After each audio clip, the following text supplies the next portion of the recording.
राणा सनाउल्लाह साहब ने एक स्टेटमेंट दिया, उन्होंने कहा जी कि अगर शहबाज शरीफ ने मुज़ाकरात की बात की है ना तो अपनी पार्टी नवाज शरीफ सबसे मुशावरत की है और एस्टेब्लिशमेंट से भी उन्होंने कहा इजाजत या मुशावरत के बाद ही मुज़ाकरात की बात हुई है।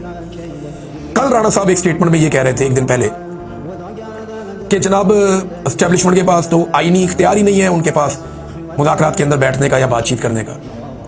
तो आज वज़ीर आज़म उनसे इजाज़त लेता है, ये कौन सा आईनी है इख्तियार? ये किस आइन के तहत जाके उनसे इजाज़त लेते हैं, उनसे मुशावरत करते हैं सियासी मुज़ाकरात के लिए?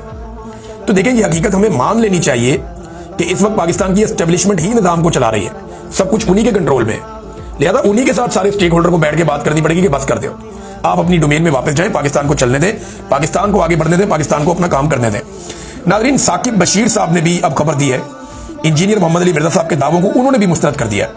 इससे पहले सुहेल रशीद साहब ने और एक दो और जर्नलिस्ट हैं, उन्होंने भी ये कहा था कि जो मोहम्मद अली मिर्जा साहब हैं या तो किसी ने उनको बेवकूफ़ बनाया या वो जो बातचीत कर रहे हैं वो दावे अब मुस्तरद करते हैं, ये मुमकिन नहीं है।